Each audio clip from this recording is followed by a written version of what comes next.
Buenas noches, bienvenidos a un programa más de Pulso Ciudadano. Hoy haremos un análisis del actual legislativo desde el punto de vista de la oposición y cómo se están preparando para las próximas elecciones del 2024. Hoy nos acompañan en el estudio la diputada Anabel Belloso y Marlene Funes, ambas del FMLN, y Milton Melchades, también miembro del partido, parte del sector departamental y juventud del Frente Farabundo en el área de la Libertad. Diputada, buenas noches. Ustedes. Buenas noches. Buenas noches. Muy buenas noches, Julio. Gracias por el espacio. Un saludo especial también a toda la audiencia de Pulso Ciudadano. Es un placer poder estar a través de ustedes compartiendo sobre nuestros puntos de vista y valoraciones de los principales temas del país. Quisiera entrar en perspectiva, ambas son diputadas.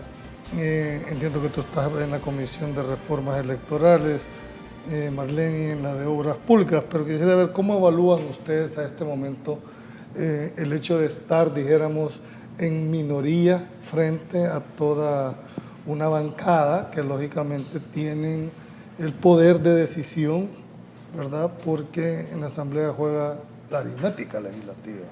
Aunque el hecho de ser 4 no quiere decir que no pueden sentar posiciones. Pero ¿cómo evalúan ustedes su trabajo ahorita estando en minoría?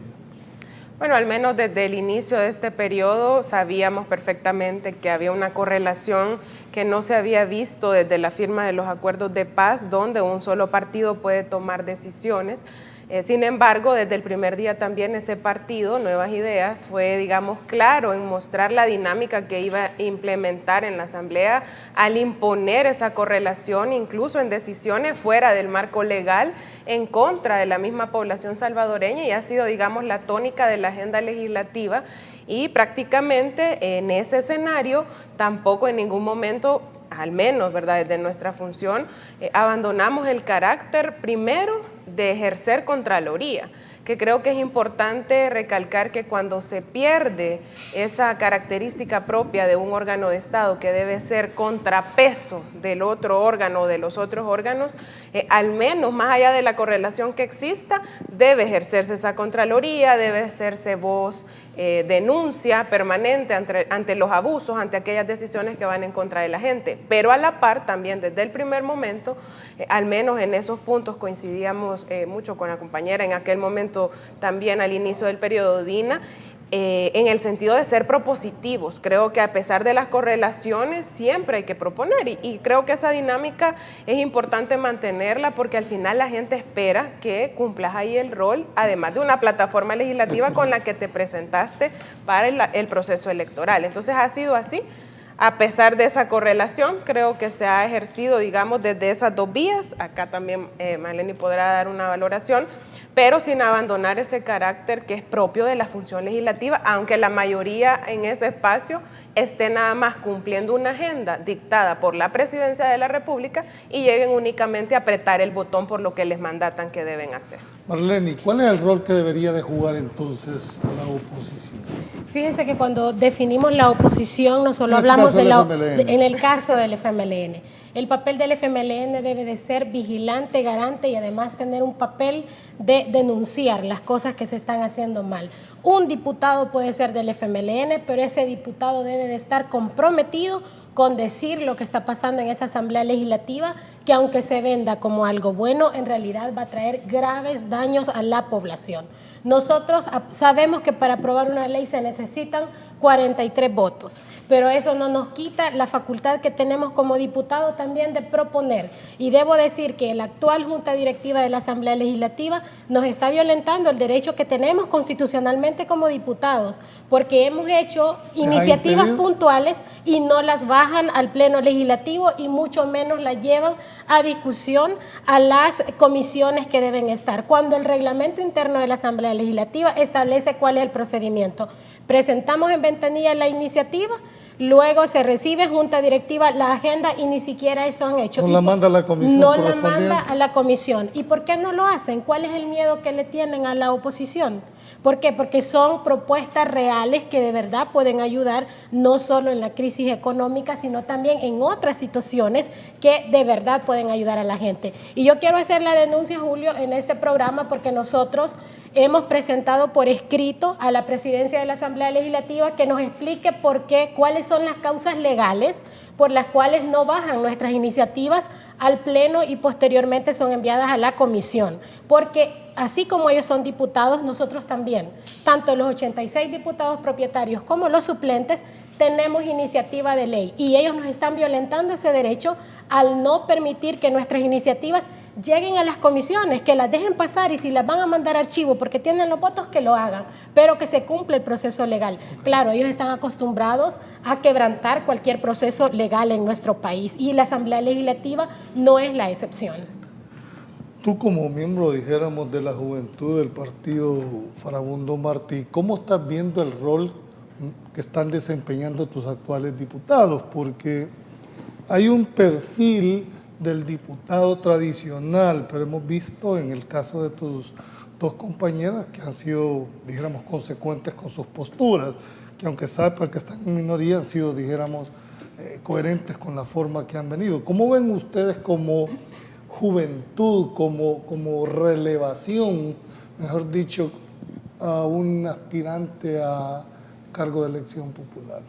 Sí, no, nosotros lo que vemos es la posición de nuestro grupo parlamentario, de nuestros, 8 diputados, 4 propietarios y 4 suplentes.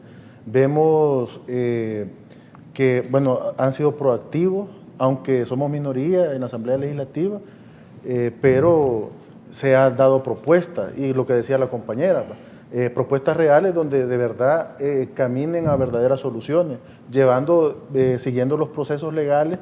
Como abogados los dos podemos hablar de eso, ¿verdad? De que lo que habla la Constitución acerca de la formación de ley, o los procedimientos que ya la Constitución da para que una ley, digámoslo, tenga esa formación. No hay ahorita en la Asamblea Legislativa, porque prácticamente son pasapapeles la actual Asamblea Legislativa. Entonces nosotros vemos a nuestros diputados que valientemente están combatiendo, aún, ¿verdad?, con toda la ola de memes y toda la ola de comunicaciones que tiene el gobierno en contra de nuestros diputados, ¿verdad? Y se trata de denigrar a los diputados del FMLN, a cualquiera de los 4 diputados que aparecen en la Asamblea Legislativa, tratan de hacerle meme, denigrarlos y todo eso con ese aparato, pero es como quererle bajar la moral, ¿verdad?, al partido, a la juventud, a todo el partido en sí, a los diputados, pero en la realidad no lo han conseguido, todo porque no han seguido los procesos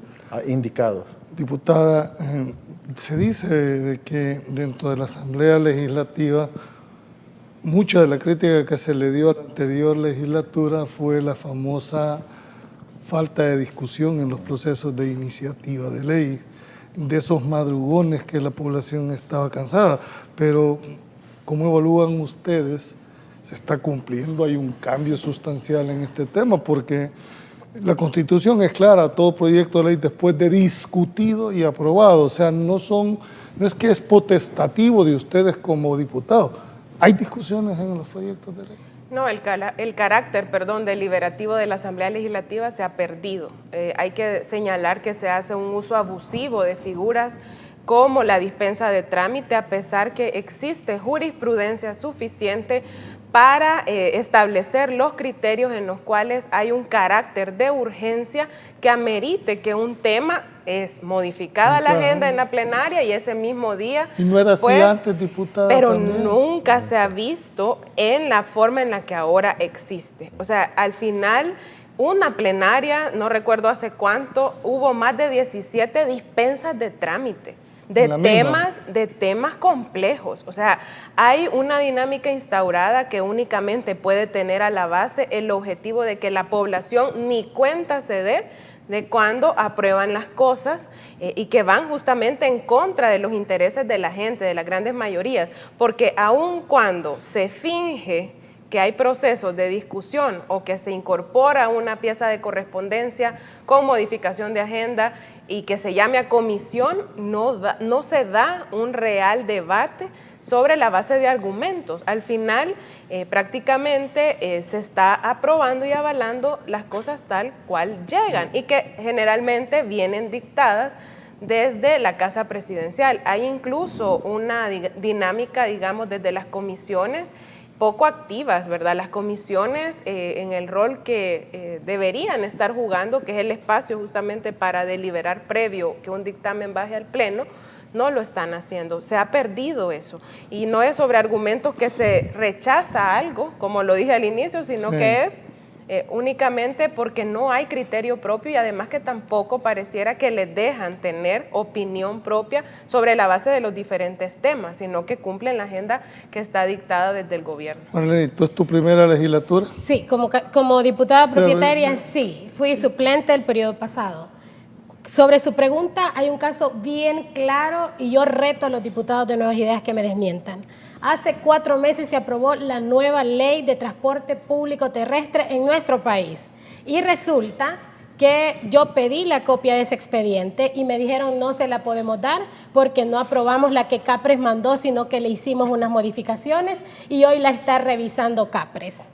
Y eso quedó grabado, luego bajaron la grabación, editaron la comisión y tuvieron que quitarlo. Pero eso, el que vio la comisión en vivo se pudo dar cuenta. Y no le gusta que les digamos pasapapeles, pero son pasapapeles. Mire, es tan bochornoso el papel de la Asamblea Legislativa, Julio, que muchas veces hay una propuesta y los diputados se equivocan y votan a favor. Y luego el que dirige la orquesta sinfónica, vota en rojo y ellos ya empiezan a votar en rojo. O sea, a ese nivel ha llegado el Parlamento salvadoreño. Y esa es la realidad que tenemos. Imagínese usted. Por eso hacía la pregunta, porque ustedes fueron gobierno en un momento determinado. Exacto.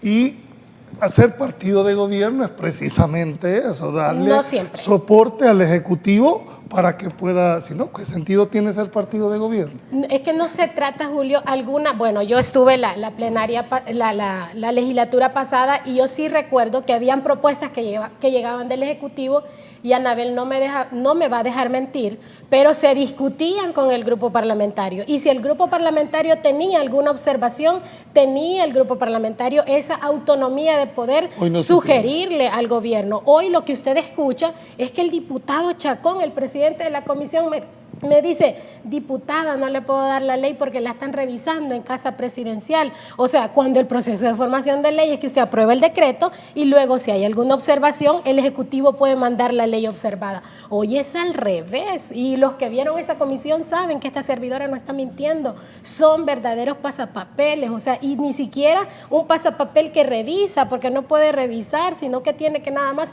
levantar la mano o puchar el botón. En esto, Julio, solo brevemente, porque ellos usualmente utilizan y han desfigurado el término de la gobernabilidad. Exacto. Gobernabilidad no es ser sumiso, no es no tener criterio propio y votar por todo aquello que le mandaten.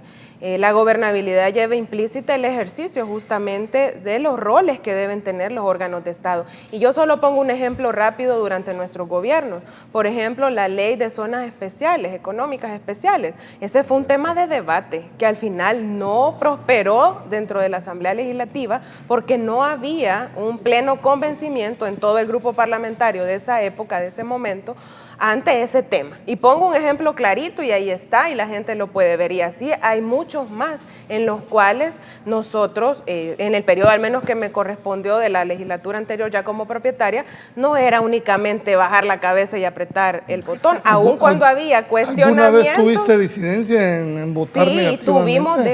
Sí, tuvimos debate. El otro tema que fue muy complejo y yo lo traigo también en cuenta y no es porque no haya existido, digamos, aspiraciones a lograr acuerdos, es el tema de la ley de justicia transicional o como sea que se denomine, que sigue siendo una materia pendiente y que ahora quienes tienen los votos, si realmente quisieran atender las demandas de los sectores y de la gente, lo pudieran hacer, pero no lo están haciendo porque no es esa su agenda prioritaria.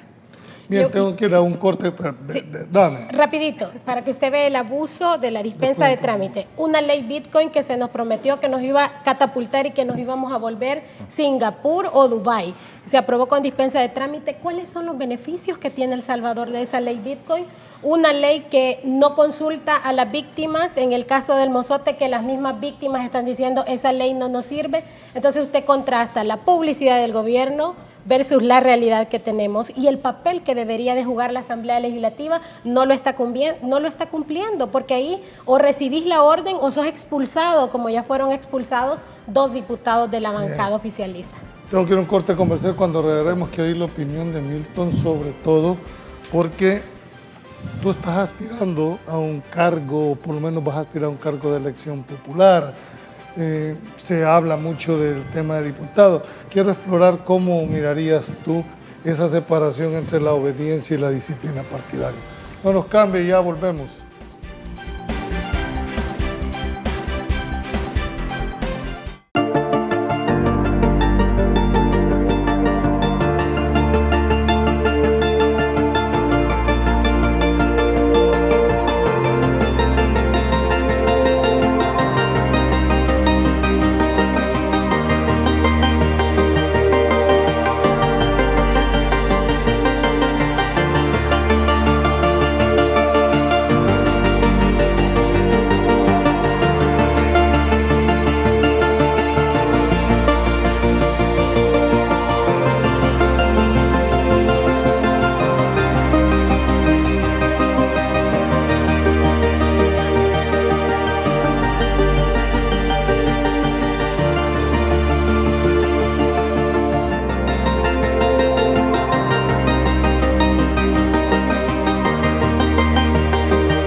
Gracias por continuar en Pulso Ciudadano, Milton. ¿Cómo lograr separar la disciplina de la obediencia? Digo esto porque el hecho de pertenecer a un instituto político implica abrazar principios, respetar estatutos, haber una disciplina de partido. Pero otra cosa es ser obediente, dijéramos, al tema de llegar tú a una cargo de elección popular. ¿Qué harías? ¿Ser obediente o ser disciplinado? Bueno, mire, para empezar, en nuestro partido existen principios. Somos un partido de izquierda, un partido progresista, y existen principios. Uno de los principios revolucionarios es disentir. O sea, en el partido hay libertad de disentir y de debate. ¿Tienen ustedes libertad de disentir en el FMLN? Hay libertad de disentir y de pensar diferente, ¿verdad? Por lo menos yo me puedo diferenciar con el grupo parlamentario actual, digamos, yo puedo estar, una cosa, el régimen de sección, yo puedo estar de acuerdo con el régimen de sección. Claro, lo que no estoy de acuerdo es con las detenciones ilegales que se están haciendo. Con eso sí no estoy de acuerdo. Estoy de acuerdo que se le den las herramientas necesarias a la policía, a los soldados, para que entren en los territorios y de verdad se cumpla lo que dijo el gobierno, el plan control territorial, pero que verdaderamente funcione. No estoy de acuerdo con las detenciones ilegales, pero eso yo lo puedo decir, ahí están las compañeras. Posiblemente ellos no están de acuerdo con que siga el régimen de sección. Podemos decir un caso. Yo creo, y uno de lo más importante de ser revolucionario o tener un pensamiento crítico de izquierda es que la autocrítica es permitida dentro del FMLN, como un principio revolucionario, y con esa autocrítica que uno tenga, uno puede decir, mire, esto nos parece bien. Tuvimos el caso del presidente Mauricio Funes. En el pasado nos mirábamos como que teníamos problemas, el grupo parlamentario del FMLN, con el presidente Mauricio Funes, uno de los mejores presidentes de este país. Entonces... Aunque no todos opinan igual. No todos pueden empezar igual, pero la verdad es que desde allí sí hubo un cambio social para la gente. De ahí es que le llegaron verdaderamente a los jóvenes que en el 2009 tenían 8 o 7 años, que hoy en estas elecciones pasadas votaron creyendo que esto iba a ser diferente, porque no vivieron la historia, ¿verdad? De antes, en los gobiernos de Arena, el desprogreso social que había. Ya cuando vino el FMLN con el primer gobierno del partido, que fue el presidente Mauricio Funes, ya hubieron cambios estructurales y verdaderamente Marlene, tú Sí. no estás de acuerdo vi tu reacción con respecto al régimen. Al régimen de excepción. Sí, fíjese que yo creo que se ha abusado de la figura del régimen de excepción porque la Constitución es clara y es en casos excepcionales. Y el problema de la delincuencia está ligado a problemas estructurales en nuestro país. Y no solo ¿Tú no compartís el régimen de excepción? no, por supuesto ¿No que lo no. acompañaste? No, y ni lo voy a acompañar. Más de 500 millones de dólares que se le han inyectado a ese famoso plan control territorial. ¿Dónde está el dinero? ¿Dónde está el plan control territorial?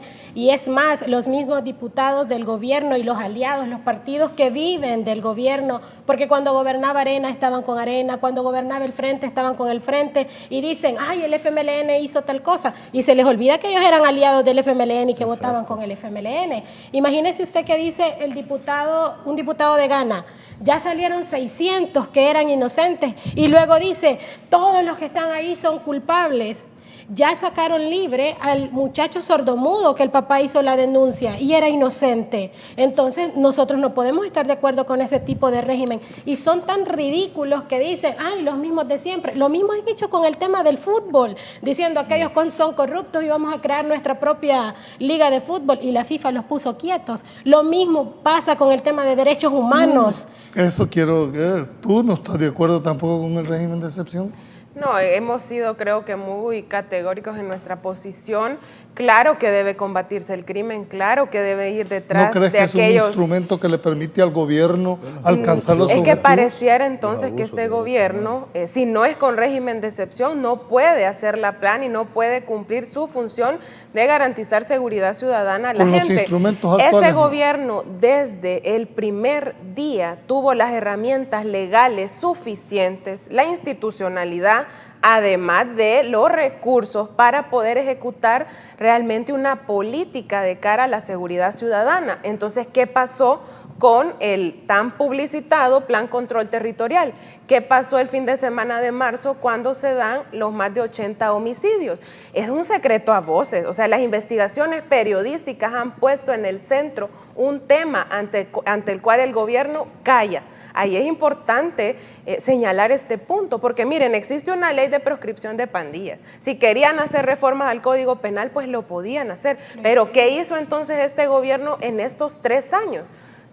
Además, cuando se pide un régimen de excepción, es prácticamente declararse incompetente ante una situación. Entonces no existía el plan control territorial. Para ponerte en contexto, Sí. cuando yo hablo de dar un instrumento es porque ¿cómo es posible ante esta magnitud de capturados que en 72 horas tú puedas, dijéramos, si el colega sabe que plantear un requerimiento en 72, físicamente es imposible? Es decir, por eso se habla de instrumentos que Sí. permiten alargar. Pero, ¿Cómo ven ustedes pero ese punto? recuerde usted que el régimen de excepción tiene un periodo establecido. Esto ya abusaron del régimen de excepción.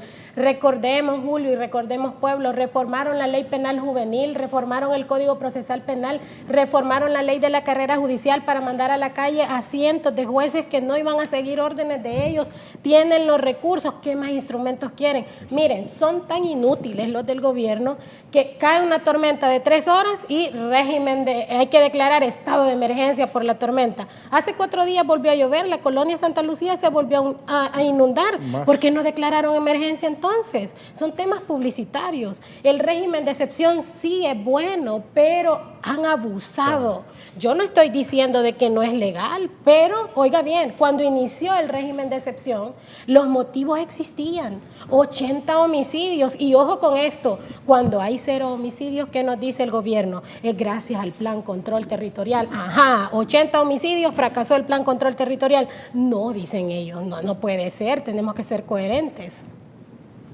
Quería preguntarte, ambos hablaron de tijeras que tienen la legalidad. Normalmente la legalidad no va con la legitimidad, casi siempre son, dijéramos, opuestos. Una cosa puede ser legal porque tiene la correlación, pero la legitimidad te la da la ciudadanía, te la da hacia quien va orientada. Sí, correcto. ¿Cómo te explicas entonces que un buen porcentaje de la población acepta el régimen de excepción? No, sí hay un buen porcentaje que acepta. No lo digo yo, pues lo dicen las encuestas. Sí, es cierto, hay un buen, pues, sí se acepta el régimen de excepción del hecho de que ya no ves, no sé si será sostenible, así como hay algo aplaudible, ¿va? Lo que hicieron con el tema de la gasolina, pero que ya se va, ya se va a acabar. Pero bueno, no se sabe si va a ser sostenible. Han puesto números, lo que dijimos en la entrevista pasada, han puesto números el presidente de las personas que se tienen que capturar, y esas personas, o la mayoría de pandilleros, ya se movilizaron para otros territorios. Sí, pero son gente inocente. Yo estoy de acuerdo con el control territorial, está bien, eso sí está bien. El problema es lo que decía la compañera, las violaciones a derechos humanos, y otro tema, ojo, el tema de que el régimen de excepción también es un tema de transparencia. Entonces, la cuestión del recurso público, porque como están bajo régimen de excepción, creo que aquí las compañeras lo van a aclarar, ¿verdad? De que como están bajo un régimen de excepción, el gasto público ya no lleva el debido proceso, ¿verdad? Porque en algo se ha caracterizado este gobierno, que en el gasto público no ha sido transparente. ¿Cómo ven ustedes en este tema del régimen, cuando se está abordando esa cantidad? Ya de por sí el sistema carcelario estaba colapsado. Teníamos casi más del 200%. Si a esto le agregás 45.000 reos más, el sistema penitenciario tiene 80.000 detenidos en este momento, ¿verdad? No solo el tema económico. ¿Cómo ven ustedes la parte, dijéramos, de la construcción de los penales? ¿No van a apoyar tampoco esa parte? Ya hubo la aprobación de una ley especial y no lo acompañamos. No es posible que este gobierno en cualquier, digamos, espacio que ve, está emitiendo leyes especiales para obviar los procesos que ya muy bien establece la LACAP. No hay nada que imposibilite actualmente al gobierno poder desarrollar un proyecto como un nuevo centro penal. Y eso que no tenemos, digamos, no ponemos en el centro la incoherencia del gobierno, que antes decía que iba a cerrar los centros penales, que iba a construir sedes de la universidad y otras cosas más, y ahora lo que está haciendo es haciendo una normativa para no ser fiscalizado. Así lo hizo también para el tema del régimen de excepción. Hay una ley especial de compras para el régimen de excepción, y para cada motivo busca los mecanismos de no rendir cuentas y no transparentar el uso de los recursos públicos. ¿Y qué pasa? Ya hay fuertes señalamientos de los actos de corrupción donde se favorece al amigo, al chero, que los contratos, las compras son realizadas a los mismos, ya sea funcionarios, a sus parientes, y todo queda en el mismo, digamos, círculo, ¿verdad?, cercano al presidente. Por lo tanto, no hay justificación para estar emitiendo leyes especiales, porque ya la normativa vigente lo habilita. Y el tema del hacinamiento, ese es un problema que ya que se ha venido trabajando. Es que miren, no es posible que una medida generalizada como el régimen de excepción, que ya decimos nosotros, y lo que señalamos es los abusos en contra de los inocentes. Eso quiero plantearte para ver cómo lo ven ustedes. ¿Qué rol le ven a la Procuraduría de Derechos Humanos, que se supone que es el que constitucionalmente está llamado a hacer los señalamientos? Yo puedo tener mi opinión, pero el que constitucionalmente es llamado a hacer un señalamiento de violación a derechos humanos es el procurador. Exactamente. Yo quisiera retroceder un poquito a su pregunta. Si a mí me preguntan si estoy de acuerdo con el combate a la delincuencia en una encuesta, yo voy a decir que sí. Y lo que hacen las casas encuestadoras es vincular el régimen de excepción con el tema de la delincuencia. Y el 100% de salvadoreños estamos de acuerdo con el combate a la delincuencia. No confundamos combate a la delincuencia con un instrumento jurídico ilegal, que se está haciendo abuso. Son dos cosas diferentes. Todos los salvadoreños, yo creo que no hay ningún salvadoreño que no esté de acuerdo con el combate a la delincuencia. Eso que digan el 97% aprueba el régimen de excepción, no, debería de ser el 100%, pero no el régimen de excepción, sino el combate a la delincuencia, porque cuando usted le habla a la gente de régimen de excepción, lo asocia a temas de seguridad, pero el régimen de excepción no va a ser eterno. Y entonces, ¿cómo van a quedar las políticas públicas de seguridad en nuestro país? ¿Amarradas a un régimen de excepción? Entonces, la gente debe de tener claridad de eso. Si usted me pregunta a mí, vinculando el régimen de excepción al tema de seguridad, y me hace una pregunta de ese tipo, yo le voy a decir que estoy de acuerdo. Y quien no está de acuerdo a que combatan la delincuencia. Pero ojo, población, una cosa es el régimen de excepción y otra cosa son las políticas públicas que deberían de ser permanentes en el tema de seguridad en nuestro país. Ahora, el régimen de excepción, tú lo sabes, per se no resuelve el problema. No, pues sí. El régimen de excepción son instrumentos que le permiten a los gobiernos tomar decisiones, pero no es que porque haya régimen de excepción se acabó la delincuencia en este país. Yo lo que quiero es regresar a la pregunta. ¿Ustedes cómo ven el rol de la Procuraduría de Derechos Humanos? Porque cualquiera puede emitir una opinión que hay violación, pero el llamado constitucionalmente a defender a El Salvador en ese es el procurador. Es vergonzoso, sí, lamentable que no esté a la altura del mandato constitucional que tiene, independientemente de las circunstancias. Es quien debe tutelar y garantizar el respeto a los derechos humanos y hoy por hoy no se está cumpliendo. Pero eso lo eligieron ustedes. Sí, correctamente. Sí, y por eso con toda la autoridad y potestad también podemos señalar y cuestionar el incumplimiento a su mandato. Y cuando lo evaluaron, diputada, no lo pudieron auscultar un poco más. Claro que uno procura. Porque todos tenemos una pero trayectoria. Es que mire, las personas son cambiantes y el ser humano por naturaleza es cambiante. Lo que pasa es que el procurador se ha puesto en la sintonía, en la moda. No ve, se acomodó algo. No ve, no oye, no habla. Apareció como a los 8 días de haber sido declarado el régimen de excepción. Fueron separados de sus cargos 2 procuradores muy activos y muy reconocidos en materia de derechos humanos y él se puso a la moda, pues a bailar como toca el gobierno. ¿Y sabe por qué es? Porque son los diputados quienes eligen a los funcionarios de segundo grado. Fíjese que el FMLN intentó en una de sus plataformas de legislativa, creo que fue en la 2015-2018, establecer que fuera de otra forma la elección de los funcionarios de segundo grado. Claro, porque usted, me imagino yo, y que me perdone el procurador, no lo conozco personalmente, pero el papel, a mí me diera pena, pues mejor hubiese ya renunciado dignamente, se hubiese ido del cargo, porque incluso hay una relatora de derechos humanos que estuvo en el país pidiéndole audiencia al gobierno. Hay una resolución, creo, de Amnistía Internacional que también habla sobre los posibles violaciones a derechos humanos y que él venga a decir que acompaña, que va a los centros penales y que todo está bien. ¿Cómo todo va a estar bien si a la fecha ya van 63 o 68 fallecidos en El Salvador? Que de verdad yo creo que Apolonio está en una situación de que o quiere que lo reelijan o no quiere ser víctima también de persecución y tiene miedo, porque eso es lo que impera acá. Compartís tú unos señalamientos complicados, las de tus 2 compañeras, ¿no? Como diputadas ahorita, pero el rol, ¿te parece compartir los criterios que tienen tus 2 compañeras con respecto al procurador? Igualmente, en la entrevista pasada yo se lo dije acá y le hice la denuncia y le hacía el llamado al procurador, al licenciado Apolonio Tovar, a que verdaderamente Bueno, este año termina el periodo. Sí, ¿será reelegido? Pues eso es lo que creo yo, que yo comparto totalmente la opinión acerca del procurador respecto a lo que decía la compañera, la diputada Marlene Funes. Decía de que o él está en la sintonía, que tiene miedo, que yo lo dije la vez pasada, que tiene miedo, ¿verdad? Posiblemente a que le peguen una persecución política, ¿verdad? Así como está de moda ahorita, que cualquier opositor al gobierno lo persiguen políticamente o lo persiguen de una o de otra forma, ¿verdad?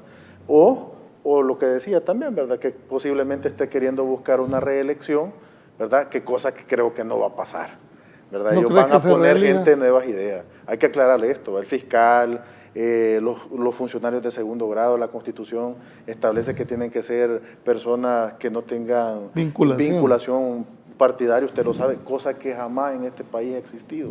Siempre se han hecho a un lado, o sea, siempre son cuotas o sea, y ahora van igual que el fiscal general, que es una cuota total. ¿Me estás diciendo que en el pasado también hubo vinculación partidaria? Sí, pues hay que aceptarlo, pues sí, hubo cuotas, pues, hubieron cuotas, se evaluaban, ¿verdad?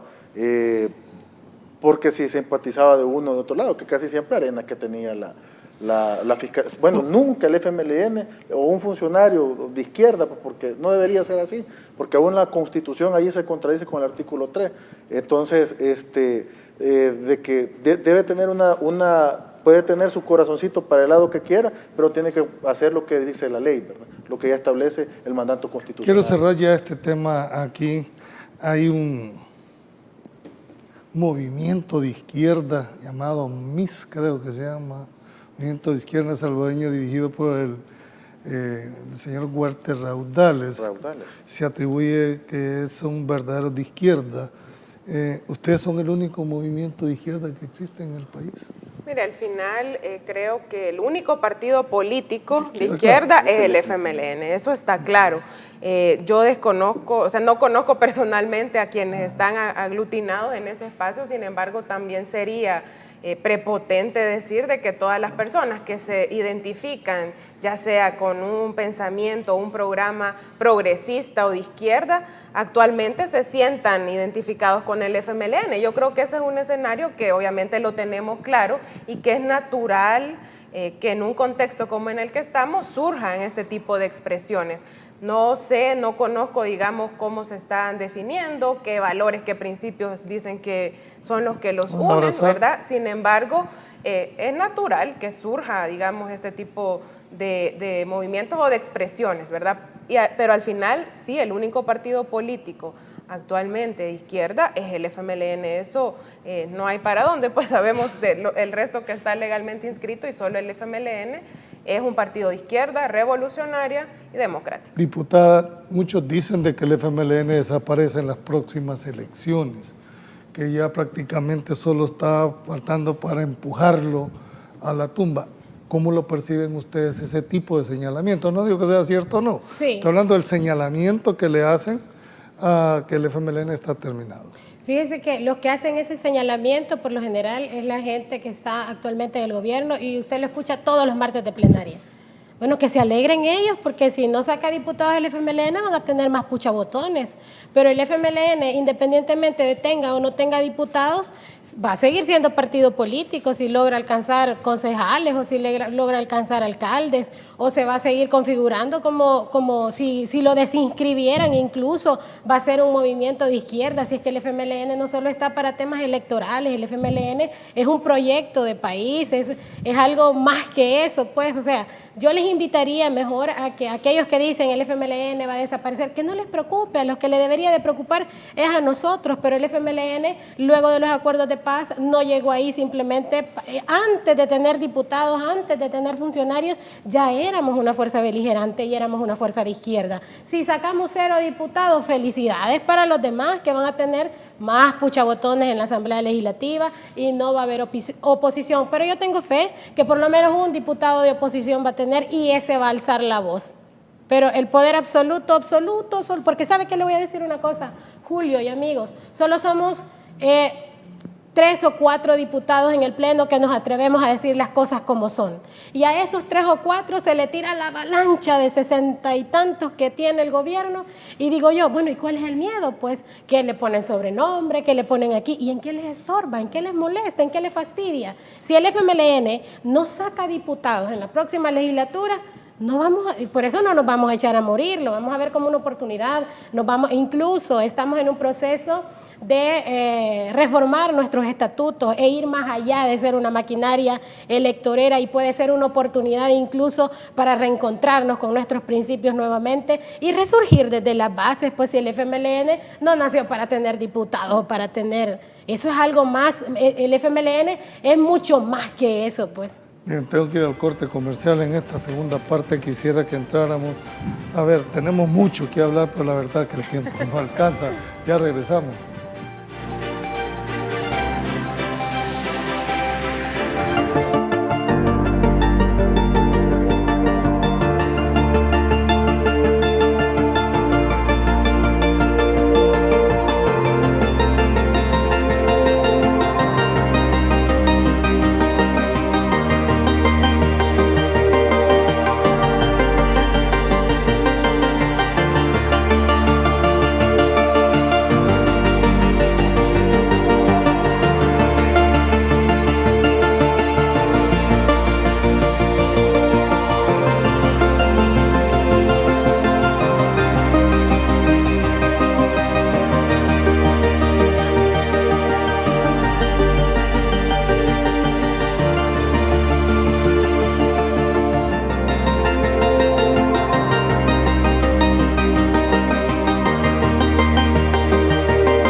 Bien, gracias por continuar. El tiempo ha pasado volando. No quedan muchísimos temas, pero quisiera empezar con el voto en el exterior, diputada.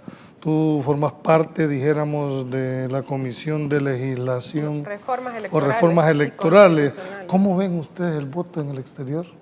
Bueno, en primer lugar, quiero reafirmarle principalmente a nuestros compatriotas y nuestras compatriotas en el exterior que como FMLN siempre hemos acompañado todo aquello que venga a ampliar y garantizar sus derechos, incluido el tema del voto desde el exterior. Fue el FMLN el primer partido en poner en la agenda de la Asamblea Legislativa una iniciativa. Esto fue a principios de los años 2000. El compañero Chafik Handal en aquel momento presentó esa iniciativa y luego fue durante nuestro primer gobierno que se propició un escenario de consulta acompañado incluso por el PNUD para determinar cuál era el mecanismo que permitiera dar, digamos, garantías para que la gente pudiese votar desde el exterior.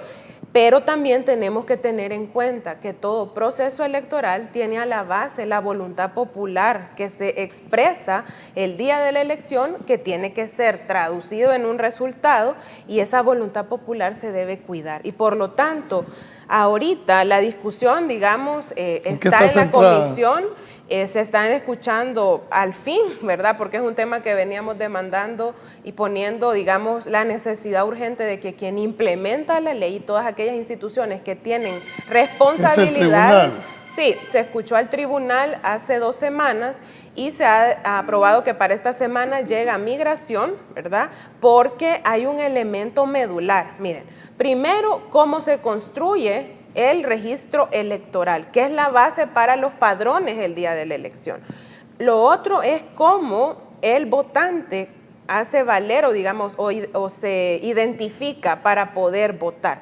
Y lo otro es el tema del mecanismo, la modalidad que se defina, que no puede dar ningún espacio, pero ni un mínimo espacio a que se vaya a vulnerar el proceso. Nuestro sistema tiene a la base la desconfianza y así son muchos sistemas electorales en el mundo y por eso lo que se debe cuidar es administrar esa desconfianza y hoy por hoy al menos esa ley tal cual está, por la pregunta que se hacía, no tiene esas garantías y no tiene esos candados, está en la discusión y a ver cómo resulta, pero no quiere decir que por esos señalamientos uno digamos esté negando el derecho que tienen nuestros compatriotas en el exterior.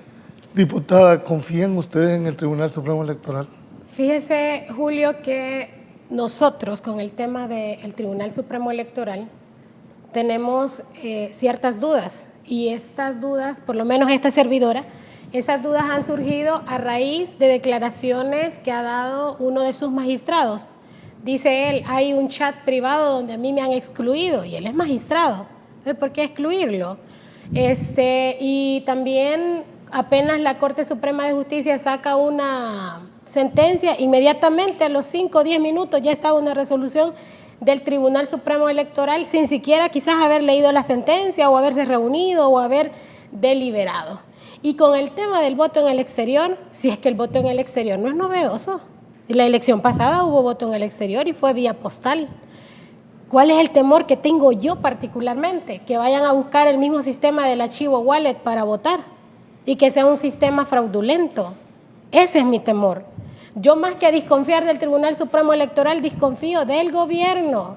Y si no, que me desmientan los ciudadanos cuando usted ingresaba a los datos. Pero el tribunal es el garante, dijéramos, del proceso. Debería ser el garante del proceso. Debería ser el garante del proceso. Pero yo escuché en una entrevista matutina a uno de los magistrados decir, ay, sí puede ser una prueba de ensayo y error. No, eso usted no puede decir eso como magistrado, porque usted ahí se está jugando la elección de un país, pues, o sea, no puede decir usted, son riesgos que se pueden correr. No, mire, el Tribunal Supremo Electoral debería de ser valiente y de decir, mire, hasta para transmitir los votos el día de la elección con el transmisor es un problema, la señal se cae, los módems no funcionan y me están diciendo que en menos de un año van a tener un sistema de primer mundo para poder... En términos generales, sí. ¿No confía? No, la verdad no, deja mucho que desear, dejar. Se le agrega otro elemento ahí, perdón, en el tema de cómo se ha... perdido, porque creo que el Tribunal Supremo Electoral había venido transitando por una ruta, luego de los acuerdos de paz que obviamente le dan vida a esta institucionalidad, de fortalecimiento, de consolidación de nuestros procesos electorales. Venía, digamos, construyendo una credibilidad, pero también se pone en duda cuando inmediatamente después de una resolución de la sala impuesta por el gobierno a través de sus diputados de Nuevas Ideas en la Asamblea, donde se habla de la reelección, la mayoría del organismo colegiado, porque luego se supo que no eran los 5 propietarios, ni mucho menos los 10 que conforman el organismo colegiado, decían que iban a hacer cumplir una resolución que es inconstitucional, venga de donde venga. La máxima autoridad electoral es el Tribunal Supremo Electoral. Entonces, ¿qué garantía hay que se va a respetar la normativa, la Constitución, y ya no se diga incorporando elementos? Dos preguntas, diputada. Uno es que las decisiones judiciales son de cumplimiento obligatorio, independientemente si me gustan o no me gustan. Claro, y creo que nosotros dimos muestras de eso en nuestro gobierno, aún cuando no nos gustaba, pero ninguna rayó en un tema como este. Y la segunda, que sí quisiera para las dos como diputadas, les hice la pregunta de la confianza en el tribunal por una razón, porque si ustedes van a ir a un proceso electoral y no confían en el árbitro, entonces no van a confiar en el resultado. ¿O es así? Hay garantías en este sentido, al menos que se les ocurra quitarlas, donde los partidos políticos hoy por hoy todavía tenemos el derecho de la vigilancia electoral, una participación que debe ser activa también, no solo desde la Junta de Vigilancia Electoral, sino que durante todo el proceso. Y obviamente eso es a nivel también de organismos electorales temporales que surgen en el marco de un proceso electoral y que trasciende al mero organismo colegiado, que incluso en el proceso anterior nosotros hicimos fuertes señalamientos ante algunas decisiones que iban en contra del mismo código electoral solo en el escrutinio final y otras cosas más. Sin embargo, como ciudadanos y ciudadanas debemos a 2 meses les cambiaron reglas del juego. Exacto, debemos seguir exigiendo que las instituciones se apeguen a sus facultades y a lo que la normativa les mandata. ¿Cómo transparentar, diputada, en ese punto? Porque a mí sí me preocupa el tema de la transparencia en cuanto al árbitro. Es decir, aquí estamos jugando 4 tipos de elección: diputados, alcaldes, parlamento y presidencial. O sea, la transparencia, la independencia que debe ser de un tribunal supremo. Mire, Julio, yo le voy a decir algo. La sentencia, para mí, el primero es el tema de esa sentencia que se dio en cuanto a no fue en cuanto a la reelección, fue que alguien interpuso porque una señora había violentado el artículo 75 de la Constitución. Y en la resolución no está el tema de la reelección, está en los considerandos. Y sobre eso podemos debatir. Porque ¿será que los considerandos es parte de la sentencia o la sentencia, como algunos juristas alegan, dice, por tanto, resuelve? Ojo con eso. Desde ahí siento yo que el Tribunal Supremo Electoral está tergiversando la sentencia misma. Y creo yo que el 185, si no me equivoco, de la Constitución dice que juráis defender y hacer cumplir la Constitución. 35. ¿Y cómo dice? Cualquiera que fuera su resolución. Es decir, ¿y a qué nos vamos a tener los funcionarios públicos? Al texto de la Constitución. La Constitución no dice que a resoluciones, a interpretaciones. O sea, de eso podemos hablar mucho en materia jurídica. La diputada ha hecho un planteamiento, dijéramos, uno de los grandes cuestionamientos que se les hacía a las salas anteriores. Correcto. ¿Verdad? Que bajo la figura de la interpretación aquí se ha hecho y deshecho de cosas que no dice la Constitución. Lo que ella planteaba era que había un extra petitio, es decir, no se le había pedido. Pero igual fueron las salas anteriores cuando se volaron los 84 diputados suplentes, nadie se los había pedido. O sea, abrieron puertas que ahora estamos viendo los boomerang. Jurídicamente, ustedes han hecho esa evaluación que muy bien ha planteado, dijéramos, la diputada. Sí, el tema de la Constitución, usted lo decía, sí, las resoluciones de la Sala de lo Constitucional son de estricto cumplimiento. Claro, el problema, y yo lo decía, lo hablaba hace un par de años con una exdiputada de nuestro partido, y le decía yo que desde ahora se hubiera tratado de legislar una ley de interpretación constitucional, porque aquí llega quien llega a la sala de lo constitucional y la interpreta como él lo quiera, tácitamente, usando lo tácito, se van y se ponen bueno, en se volaron en el 85 cuando permitieron las candidaturas no partidarias, que claramente no es el espíritu de la Constitución. No, es textual. Pero es que entonces Julio, y entonces compañeros que están aquí en el panel, y entonces pueblo salvadoreño, estamos repitiendo las mismas prácticas de los mismos de siempre, lo que tanto se criticó. Yo no me puedo excusar, oiga bien, en decir, es que aquella sala lo hizo, ajá, ¿y qué nos decía el presidente de esa sala? Que la había puesto ¿quién? Arena y el FMLN en componenda. Entonces yo le puedo decir lo mismo, su sala está cometiendo las mismas aberraciones jurídicas que cometieron otras salas. O dígame usted, Julio, como abogado, vamos a entender, ¿qué vamos a cumplir de la Constitución? Las resoluciones o los considerandos que establezca la Sala de lo Constitucional para dar una resolución. No estábamos hablando en ningún momento de la reelección, sino que una ciudadana podía perder sus derechos por haber promovido la reelección. Ojo con eso, ojo con eso. Se extralimitaron. Sí, la verdad es que la Sala de lo Constitucional actual, ¿verdad?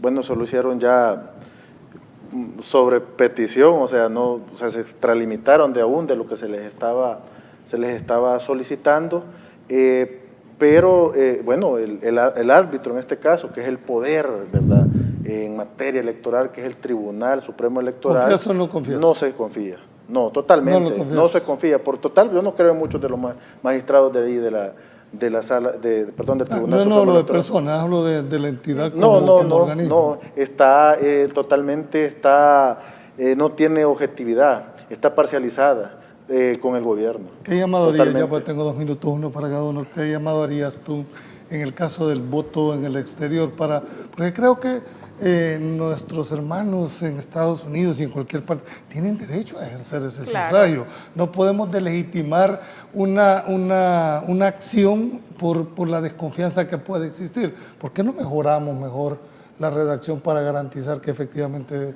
ese voto se respete? Y es que en ese proceso se está. El tema es que, como ya lo señalamos al inicio, eso llegó. Hemos escuchado al presidente de la República con anticipación expresarse a favor de una modalidad que hoy por hoy en el mundo, ni siquiera en aquellos países que toman de referencia, como el caso de Estonia, que es el modelo, digamos, de voto por internet, ha tenido o se ha librado de intentos de hackeo, de vulneración del sistema. ¿Está El Salvador preparado para eso? Yo creo que la reflexión para la gente es que se trata de la seguridad y garantías que va a tener de que por quien marque es lo que se va a reflejar en el resultado. No es estar en contra del voto. Hemos sido los primeros y por eso inicié reafirmando ese compromiso en promover el derecho o la garantía, digamos, del derecho a ejercer el sufragio. Marlene, tu reflexión final. Mire, yo hacerle un llamado a los salvadoreños en el exterior. Sí, el FMLN siempre ha estado de acuerdo, no solo en la participación pasiva, sino que también activa, y que tengan derecho ellos a inscribirse. Incluso ya hay alcaldes en el país que son residentes en Estados Unidos y que son alcaldes en El Salvador, por ejemplo. O sea, eso no es novedoso. Hay diputados también, eso no es novedoso, pero hay que participar. El punto aquí es el mecanismo que se va a utilizar para hacer llegar ese voto en el exterior. Insisto, el fracaso del archivo wallet en el país. Eso, imagínese usted que contratan a esa misma empresa para el tema del voto en el exterior, qué confianza, y lo peor aún todavía, que usted no va a poder saber ni qué empresa es, porque así como son ellos, van a declarar reserva total de la información. Aclararle a los salvadoreños en el exterior, primero, que nosotros vamos a estar a favor del voto en el exterior y hemos estado y hemos votado en otros tiempos y vamos a seguir apoyando a los salvadoreños en el exterior. Bien, muchas gracias. Quiero comprometerme para la segunda intervención. Nos ha quedado muchísimos temas en el tintero, sobre todo en la parte política. No me resta más que agradecerles por esa valentía que han tenido y transparencia de plantear. Y como decimos en este programa, la obligación nuestra es presentar los hechos como son. Ustedes sacarán sus propias conclusiones en la intimidad de su hogar. Pasen buenas noches. Nos vemos en otro programa más de Pulso Ciudadano. Dios los bendiga.